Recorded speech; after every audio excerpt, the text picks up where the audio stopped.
Miguel wasn't the kind of man who ever raised his voice. That made his quiet betrayals even colder. Jeanette could still remember the way his eyes shifted that night, not angry, not regretful, just calm, distant, like someone making a business deal. "Don't fall apart, Jeanette," he had said, buttoning his shirt after an argument she didn't know how to win. "She doesn't mean everything. But you'll be fine." Jeanette didn't scream. She didn't cry either. That came later, in the quiet of their bathroom, staring at the toothbrush he'd left beside hers, still wet, like he expected to come back after it all. She rinsed it under scalding water, watching the bristles melt a little under the heat. Her silence became a choice, not weakness. It had been Valerie, of course it had. Younger, glossier, the kind of woman who laughed at nothing and made a man like Miguel feel 25 again. She worked in his office, new, hungry, and willing to pretend ambition and lust were the same thing. Jeanette had met her once briefly. A handshake, cold fingers, fake smile, too many apologies for bumping into her at that company dinner. Last year, Miguel didn't try to hide it well, just long enough to keep things civil. He'd started coming home later. Work dinners, deadlines, travel. Jeanette knew better. The scent of another woman's perfume lingered on his collar too long, and that shade of lipstick on his glass to coral for her tone told her everything. But she didn't confront him. Not right away. She waited. She listened. She took notes, not out loud, but in her mind. Every lie he told, she folded it into herself like creases in a napkin. Useless, but neat. She knew this game needed patience. Rage wouldn't win. Control would. Then came the warning. His voice, calm like always, with just a trace of annoyance. "Don't fall apart over this, okay? Don't be dramatic. We're adults." Jeanette smiled then. Not because it was funny, but because it was over. She started small. His accounts, his passwords, things he always assumed she'd never touch. She never changed anything, just watched. The mistress he thought he controlled had a pattern. Late-night hotel rooms booked under Miguel's name, small wire transfers, business class flights, all traced, all documented. Jeanette wasn't alone in this. Douglas, her brother, was a divorce attorney with a mean streak. He never liked Miguel, said he was too slick, too careful with words, like a man always one step from lying. Douglas helped her set the trap. Legal, clean, ruthless, just the way Miguel had taught her to be, without even realizing it. She didn't tell Douglas everything though. Not about the nights she sat awake, feeling like a fool. Not about the time she nearly drove to the hotel Miguel was staying at, just to see for herself. She didn't go. Instead, she took the long way home and wrote everything down in a notebook. Her anger had rules now. It wasn't fire, it was ice. The day she filed, Miguel didn't see it coming. He was mid-meeting when he got the call from his assistant. Panicked. Something about frozen accounts, legal holds, asset flags. Jeanette had waited until every duck was lined up, every document served. It hit him all at once, and still, he had the audacity to act confused. "What is this?" he asked, cornering her in the kitchen days later, his voice finally breaking. "Why would you do this to me?" Jeanette looked at him, truly looked, and saw a man stripped bare. No suit, no ego, no mistress to shield him from the truth. She stirred her tea. "You warned me not to fall apart," she said softly. "So I didn't. I let you." Miguel didn't respond. His jaw tightened, hands clenched, but he didn't speak. Jeanette had stolen the thing he valued most, not money, not even his image, but control. And he'd given it to her by underestimating her. Outside, the sky had turned gray, thick with clouds. She watched him walk out the door without another word, the echo of his footsteps trailing behind. He didn't slam the door. Of course he didn't. That wasn't his style. But Jeanette knew. That was the last time Miguel walked into her home like he still belonged there. Jeanette didn't feel triumphant, not in the way people expect revenge to taste. It wasn't sweet. It was hollow, quiet, almost polite. She didn't gloat. She didn't celebrate. She sat in the silence of her house, now free of his cologne, his voice, his late-night lies. The couch still had his imprint. The closet still carried a few of his tailored jackets. But the presence? That was gone.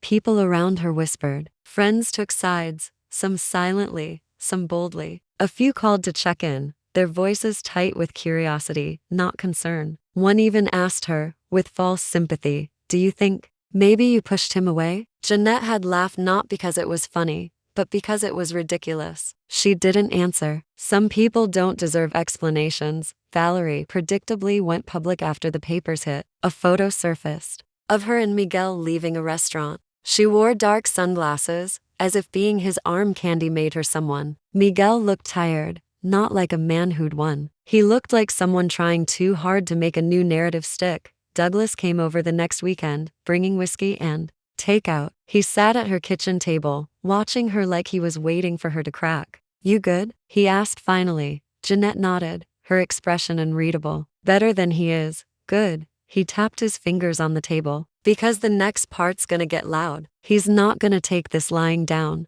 She knew that. Miguel had spent his life building a perfect image, powerful, respected, clean-cut. Now, with his financials under a microscope and whispers of workplace misconduct starting to swirl, he'd either go on the offensive or fall apart. Jeanette didn't care which. Both paths led to the same destination, and it wasn't just the money. No, that would be too easy. Jeanette had slipped something deeper into the court filings. A statement, carefully worded, with no direct accusations but plenty of room for doubt. About the way Miguel promoted Valerie within 6 months. About the sudden trip she got to Paris for performance. About the HR complaint that mysteriously disappeared before being handled internally. None of it was illegal, but it looked bad. Especially to the board of directors at his firm. A week later, the consequences started rolling in. Miguel was placed on administrative leave pending an internal review. News leaked to industry blogs. Clients grew uncomfortable. And Valerie? She didn't look as glossy under pressure. She released a defensive post on social media, calling it a witch hunt and saying she was being punished for being confident and ambitious. Jeanette read the post while sipping wine. Confident and ambitious, she muttered. That's one way to say it. Valerie's post did more harm than good. People dissected every word. Screenshots of flirtatious emails between her and Miguel started circulating anonymously. The internet had no mercy, and office gossip travels faster than truth. Miguel finally called. The first time, she let it ring. The second she answered, Jeanette, he said, his voice low, strained. Not the confident man she married. Still remember my name, she said. That's something. I need to talk. Not like this. In person. You're not welcome here. He paused. Then somewhere. Please, just, give me that.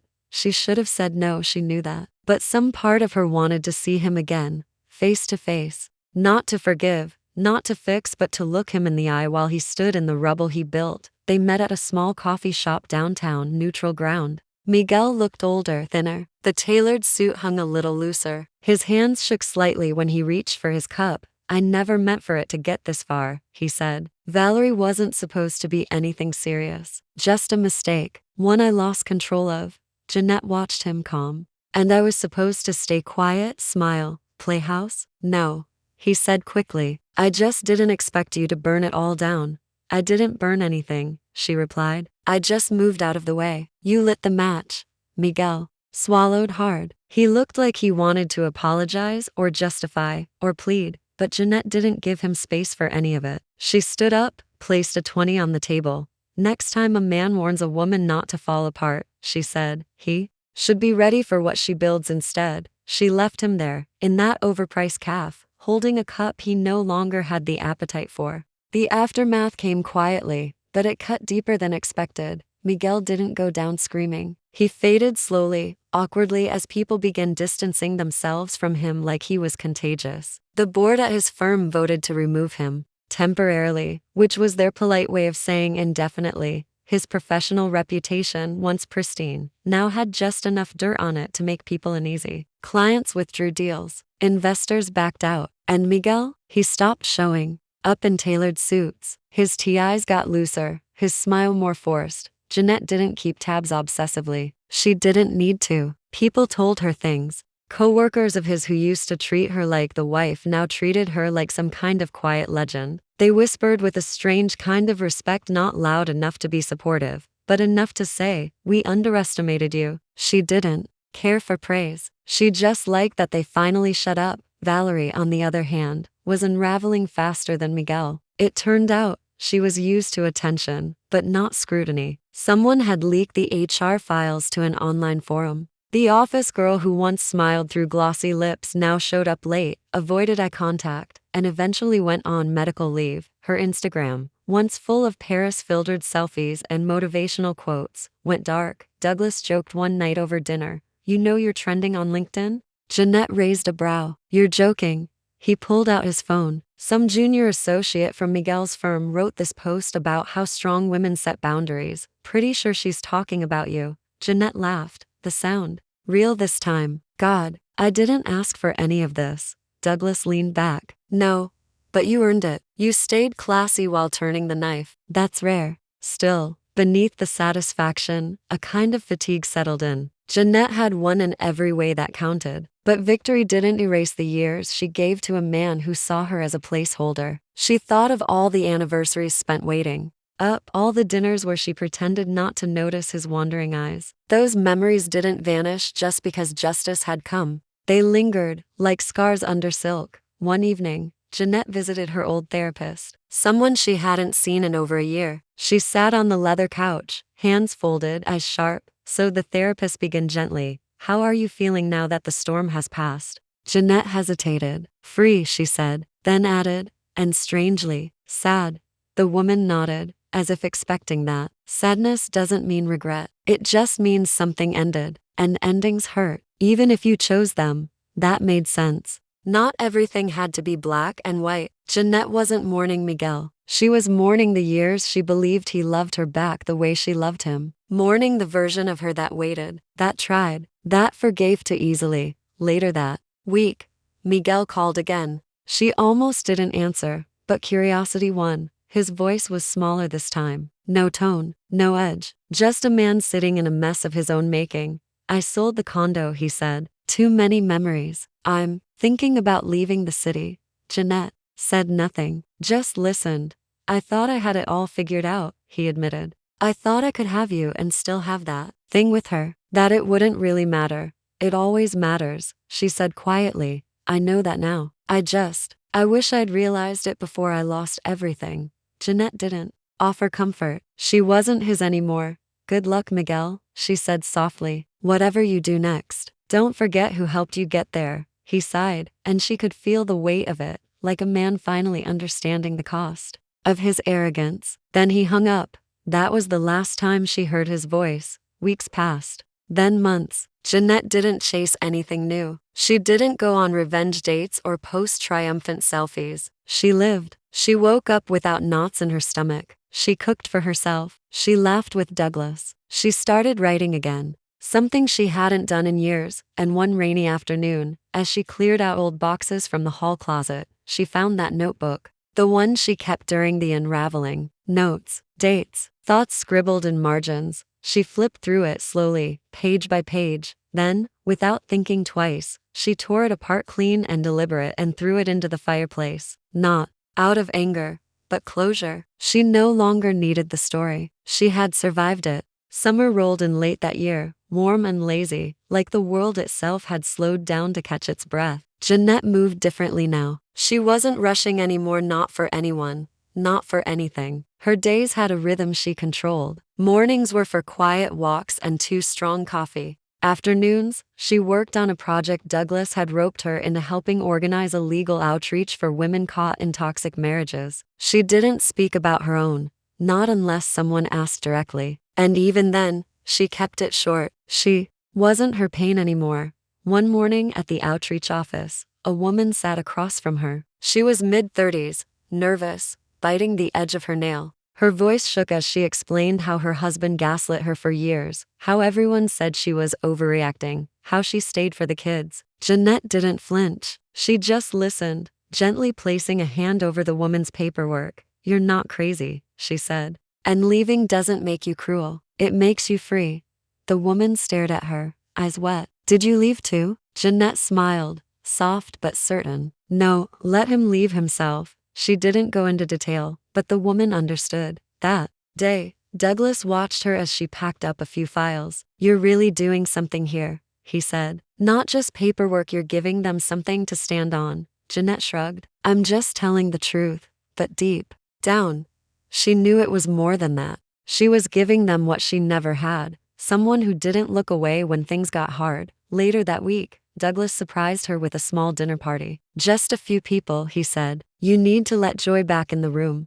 Jeanette hesitated, but agreed. She wore a simple black dress and pulled her curls back. Nothing dramatic, nothing for attention, just enough to feel like herself again. Among the small group of guests was a man named Elias, a friend of Douglas from law school, now a publisher. He had a quiet voice and kind eyes. He didn't ask her about her divorce. He didn't try to make small talk feel like an audition. Instead, they ended up standing by the kitchen island, talking about books, real ones that make your chest hurt in the best way. You ever write? Elias asked. Jeanette smiled into her glass. Used to. Nothing serious. You should again, he said. Your voice is calm, but it's sharp. That's rare. She didn't know what to say to that, so she just nodded. After the party, he didn't ask for her number. He just said, I hope we run into each other again, and she hoped the same. Weeks passed. She saw him again at another gathering, this time a fundraiser. He was the same, grounded, real, and little by little, their conversations stretched longer. Jeanette didn't rush anything. She wasn't healing just to hand her heart over again. But Elias never pushed. He just showed up. And that felt different. Good, different. One evening, after one of their now regular walks through the park, he asked gently, Are you afraid to let someone care about you again? Jeanette didn't answer right away. She watched a child chase pigeons across the grass and thought about it. Then she said, I'm not afraid of being cared for. I'm afraid of disappearing inside someone again. Elias nodded slowly. Then don't. Whoever earns you should know you don't bend for anyone anymore. That stuck with her. Don't bend. Don't vanish. And she didn't. One night, she stood by her bedroom window, watching the city lights flicker like tiny reminders. That life keeps moving. That even when people leave, even when trust breaks, even when love bruises you, the world keeps turning. And so do you.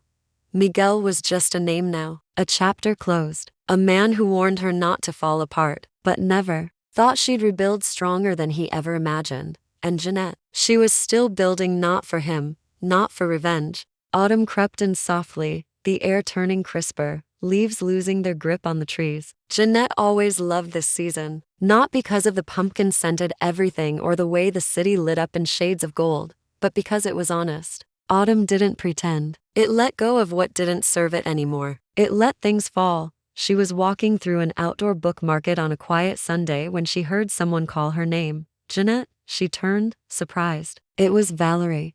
Not glossy anymore, not polished. Her hair was tied back in a loose bun, and she wore no makeup. She looked real and tired. Jeanette didn't flinch, didn't fold her arms or look away. She met Valerie's eyes like she would anyone else's. I didn't expect to see you here, Valerie said, voice low. No smirk, no pretense. I could say the same, Jeanette replied, careful but not cold. Valerie hesitated, then blurted, Can we talk? Jeanette almost laughed. Now she wanted to talk, but something in Valerie's face, not guilt, not arrogance, just a kind of rawness, made her nod. They sat on a bench by the park. Valerie fidgeted with the sleeve of her sweater. I lost the job, she started, and most of my friends, or I guess, they were never really friends. Jeanette said nothing. I just wanted to matter to someone, Valerie continued. Miguel made me feel seen. I didn't think about who I was hurting. I didn't think I was hurting anyone. He said you didn't care anymore, that you were just there. Jeanette exhaled slowly. I was always just there, Valerie, holding him up while he played pretend. Valerie nodded. I believed him. Because I wanted to.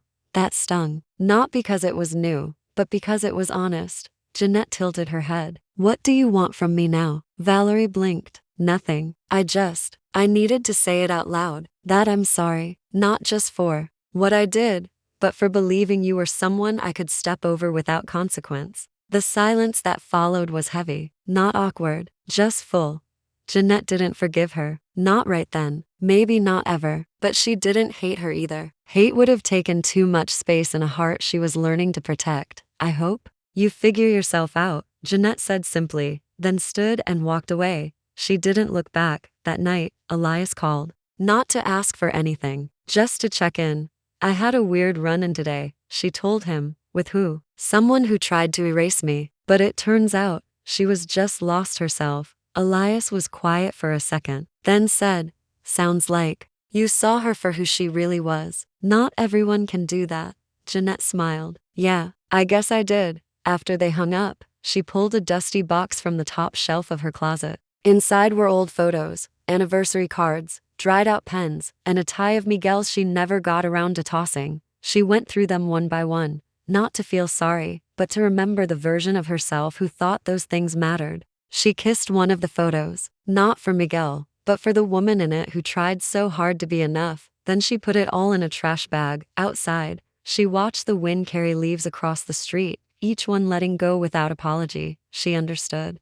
Now, letting go wasn't weakness. It was survival. And she was damn good at surviving. Jeanette started dreaming again. Not the frantic, anxiety-laced kind she'd been haunted by during the final months with Miguel, those filled with cold hallways and doors that never opened. No, these were different, softer, vivid in color. Sometimes she dreamed of oceans, vast and wild. Sometimes of her childhood home, the smell of her mother's perfume drifting through the air. And sometimes, without warning, of nothing at all, just silence, peaceful and still. She woke up lighter. Elias had become a quiet presence in her life, like the hum of a song she didn't realize she was learning the lyrics to. They weren't in love, not yet, maybe not for a long time, but there was something sacred in the way he didn't try to fix her. He simply made space. And that, to Jeanette, meant more than flowers or grand gestures. One Sunday afternoon, he brought over a stack of new books and a bottle of wine.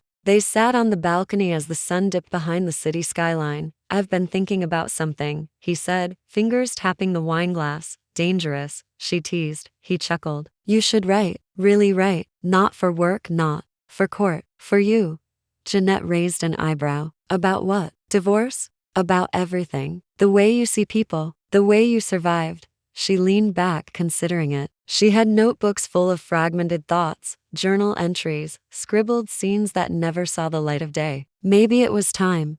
You think people would want to read that? I'd read every word. She didn't say yes that night, but she didn't say no. A few days later, Jeanette was organizing her desk when she found something unexpected, an old voicemail, unopened, from Miguel. She almost deleted it without thinking, but her finger paused just before pressing the button. Something in her gut said, listen, then let go. She pressed play. It was short. Miguel's voice, hollow and slow. I don't know why I'm calling. I guess I just wanted to say you were right about everything. I was a coward. I didn't know how to love someone who saw through me. You didn't fall apart. You walked away, and I was the one who fell. She didn't cry. There were no tears left for him, but she did sit for a long moment, staring out the window, wondering how many men like Miguel would keep making messes and calling it love. Then she deleted it. For good. Later that week, a letter arrived in the mail. No return address, just a typed envelope.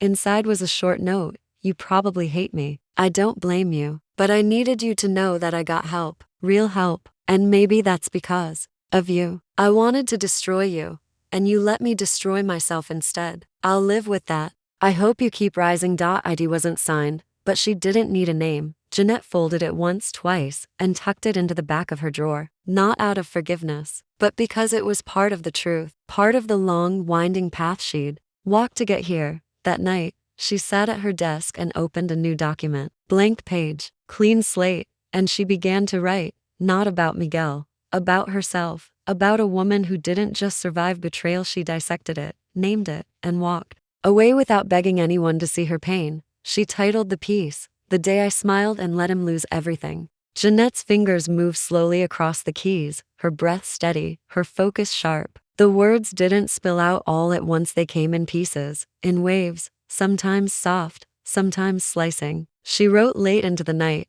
the lamp casting a warm glow across the room. It wasn't about making it beautiful. It was about making it true. The pages filled with quiet anger, with hard-earned clarity, with memories she no longer had to carry in silence. She didn't sugarcoat Miguel's name. She didn't twist herself into knots trying to seem fair. She told it the way it was, how a man asked her not to fall apart while he fed lies to another woman in her place. How she stayed quiet, not because she was weak, but because she was calculating. how she let him lose everything and didn't flinch. By the end of the week, she had 40 pages. Douglas read it first. He came over with a six-pack and sat on the floor with the printed pages in his lap, flipping through them one by one. He didn't speak for a long time. Jesus, he said finally, looking up at her. You didn't write a story. You wrote a reckoning.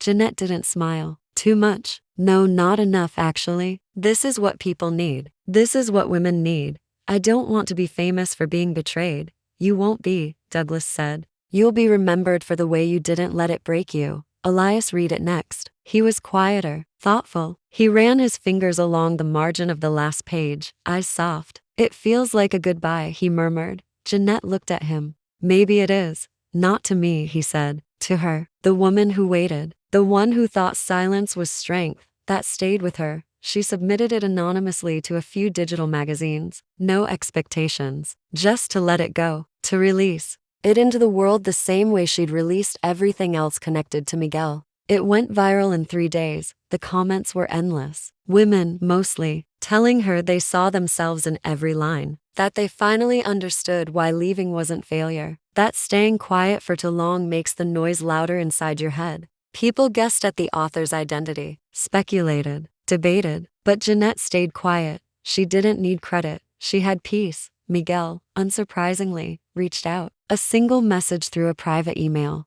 You wrote that, didn't you? I know you did. It's all true. I just want to say, I hope you're okay. Jeanette didn't reply. She didn't even open it. She just moved it to a folder labeled done. Elias held her tighter after the article spread. He never asked for the spotlight. Never stepped into her space unless invited. That meant more than anything. One night, as they lay in bed, Jeanette turned to him and asked, Do you think I'm cruel? He shook his head instantly. No, I think you're honest. And that terrifies people who aren't. That was the first night she told him everything. Not just the surface-level betrayal, but the deep stuff. The loneliness that felt like drowning in a house full of lies. The fear of waking up invisible. The moment she realized love doesn't always mean loyalty. He didn't interrupt. He didn't fix. He just listened. And when she was done, he kissed her forehead and said, Thank you for surviving. For not shrinking. For the first time in years, Jeanette felt held. Not owned. Not tolerated. Held. As autumn turned into the early stirrings of winter, Jeanette started writing a second piece. Not about Miguel, but about rebuilding. About choosing peace over performance. About what it means to become whole when you've been chipped away at for so long. She didn't think of herself as brave. She thought of herself as someone who finally decided she was worth the truth, and that, more than revenge, more than validation, was the victory. Winter arrived without fanfare. The kind of cold that didn't bite, just settled steady and quiet, like it knew it was staying for a while. Jeanette walked slower now, not because she was tired, but because she no longer rushed to prove anything. The world felt different, not because it had changed, but because she had. The second piece she wrote gained even more attention. It wasn't explosive like the first. It was intimate, raw. It talked about the spaces between loss and healing. About waking up next to someone new and still smelling the ghost of your past on the pillow. About how survival wasn't a finish line, it was a daily decision. Elias supported it all without trying to become the story.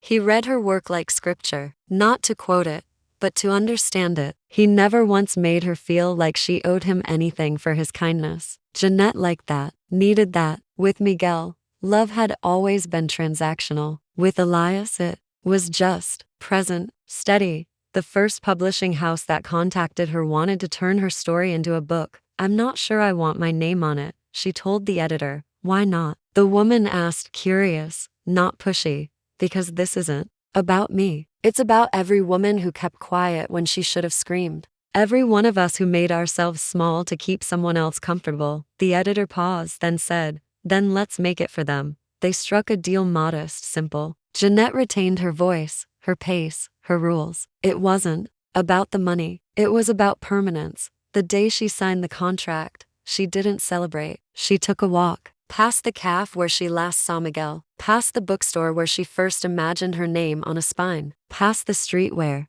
she once stood crying inside her car, too afraid to go home. She stopped at the small park bench where she once sat with Valerie. The trees were bare now, honest, beautiful in a way she hadn't appreciated before. She sat, hands buried in her coat pockets, and let herself feel the weight of everything, not as pain, but as proof that she made it. Miguel never reached out again, not after the last message. Jeanette heard he moved to another city, tried to start fresh. Rumor had it he worked for a smaller firm now. Lower position, less power. Valerie faded from the spotlight entirely, moved back to her hometown according to one of Douglas's sources. Jeanette didn't care. She no longer collected news about people who made her bleed. She was building something else now. Her story. He warned me not to fall apart over his mistress. So I smiled and let him lose everything. Became more than an article. It became a rally cry. Women sent her letters. Anonymous ones, long handwritten ones. One woman sent a necklace with a note, for reminding me I'm not crazy. Jeanette